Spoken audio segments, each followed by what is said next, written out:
Hi everyone, it's Sorkin. Today we have a problem when we are given CDs. For example, in this case, if we are given 4 CDs and rows, which means that the connection from one CD to another. So for example, CD 0 is connected to CD 1 and 3. CD 1 is connected to CD 2, right? And the CD1 also connected to CD3.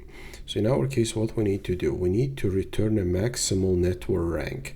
So what's a network rank? Network rank of two CDs is defined as a total number of the directly connected road to either CD. So for example, in this case, the maximal network rank for CD, let's say 0 and 1 is equals to 4, because there are 4 roads.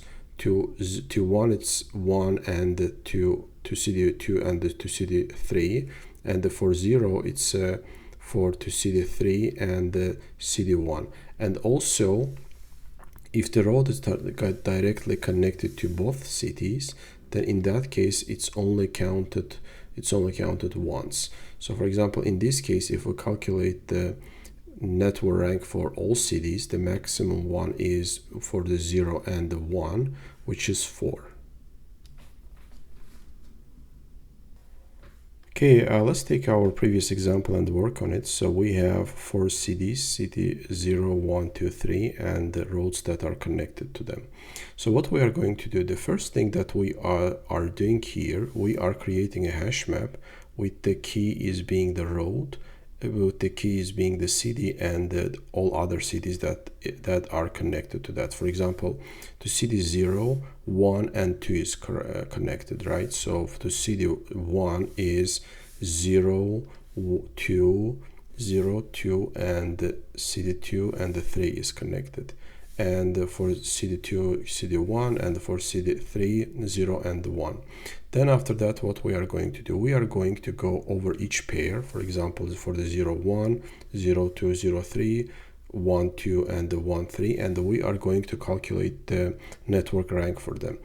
And if we see that, for example, in this case, right, let's take for the 0 and the 1. For the 0 and 1, if we see that either 0 contains 1 or 1 contains 0, so we should not count the same if the connection is bidirectional. It means that we should count it as 1 by requirement, right? So in that case, what we do, we are going to subtract from our sum that value. For example, for CD 0 and 1, right? So for CD 0 and 1, we are taking the size of our value. In this case, we have two cities that is connected to 0 and 3 cities that is connected to 1. So 2 plus 3 gives us 5, right? And since CD 0 contains CD1 and CD1 contains CD0, so it means that the connection is bidirectional. So in that case, we are subtracting 1, which gives us 4. Okay, first thing that we do here, we are creating a hash map. Let's call it connected CDs, and then we are just initializing for each CD. And for the value, we are choosing to use hash set, because in this case the lookup would be constant. So then the next step is we are going over our array roads, and for each connection, right, let's say that the 0 to 1. So let's say that the CD0 is connected to CD1, or CD1 is connected to CD2. It means that the CD2 is also connected to CD1. So we are adding for each. So we are adding for each, let's say that for CD0 we are adding CD1, and for CD1 we are adding CD0.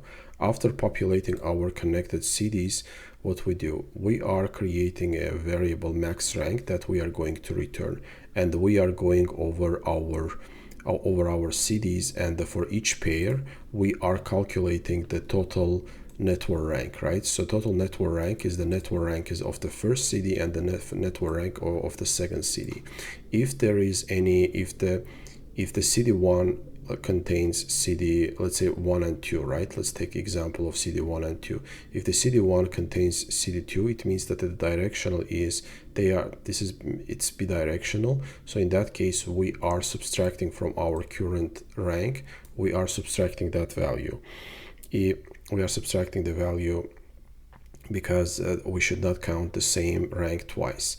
And at each step, we are just updating our maximum rank. So we are taking whatever the maximum rank we had and our current rank.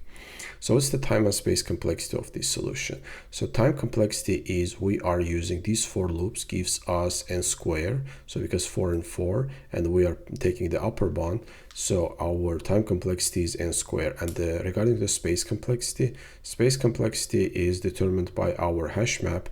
In our case, let's say that the worst case scenario, right? Every CD will be connected to every other CD. So in that case, space complexity also will be n square. Okay, that's it for today. Hope you like my content. If you like it, please hit the like button and subscribe my channel. See you next time. Bye.